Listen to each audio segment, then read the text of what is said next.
السلام علیکم دوستو، آج جو ٹاپک لے کر میں آپ کے پاس حاضر ہوئی ہوں اس کا عنوان ہے نماز۔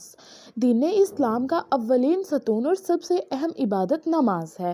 نماز کے معنی: نماز کے لیے اصل عربی لفظ جو قرآن و حدیث میں استعمال ہوا ہے وہ صلوات پڑھنے میں صلاۃ ہے۔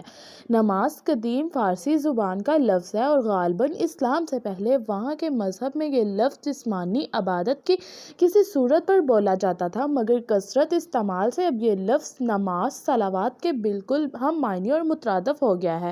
آپ کو یاد ہوگا کہ یہی بات اس سے پہلے کلمات خدا، پیغمبر، دوزخ، بہشت، فرشتہ اور بندگی کے بارے میں بتا چکے ہیں، لہٰذا لفظ نماز کا استعمال بالکل درست اور بجا ہے۔ عربی کے لفظ صلوات کے معنی تو کئی ہیں اور دنیا کی تمام زبانوں میں متعدد معنوں والے اسم اور فعل عام ہیں، مگر جو معنی صلوات کے اصطلاحی معنوں سے قریب ہے وہ ہے دعا، رحمت، استغفار اور حسن ثنا۔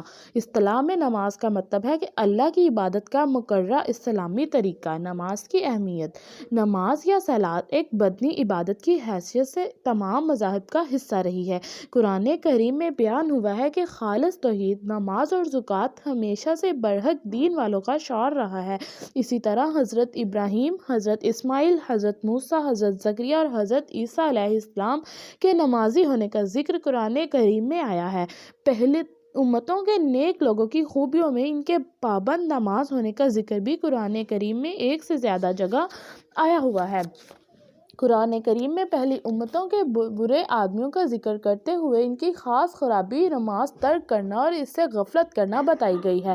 ہمارے نبی اکرم صلی اللہ علیہ وسلم کے پاس غار حرا میں پہلی وحی کے لیے جب جبرائیل امین آئے تو اس وقت آپ کو سب سے پہلے اللہ کی عبادت کا یہ طریقہ جسے ہم نماز کہتے ہیں سکھایا گیا۔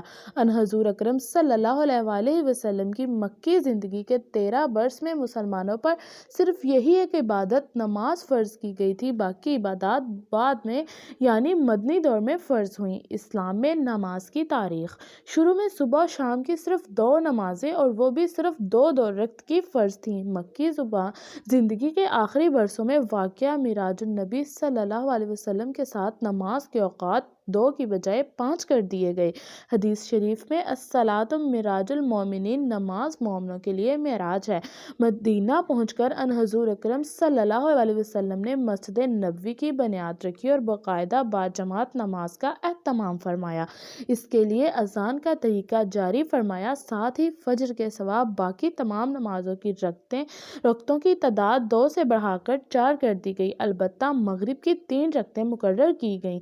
رسول اللہ صلی اللہ علیہ وسلم نے سفر یا حضر، بیماری یا صحت، امن و جنگ کسی بھی حالت میں آخر وقت تک نماز باجماعت کو نہیں چھوڑا۔ خاص مجبوریوں میں نماز کے ادا کرنے میں احکام نرم کر دیے گئے، مگر اصل نماز کو کسی حالت میں ترک نہیں کیا گیا، حتیٰ کہ کسی انتہائی مجبوری میں نماز چھوٹ جانے یا کسی دوسرے وقت میں اس کو قضا کے طور پر بھی پڑھنے کا حکم دیا۔ نماز ہی ایسی عبادت ہے جو مسلمانوں کو ہوش و حواس کے ہوتے ہوئے کسی صورت میں معاف نہیں ہے۔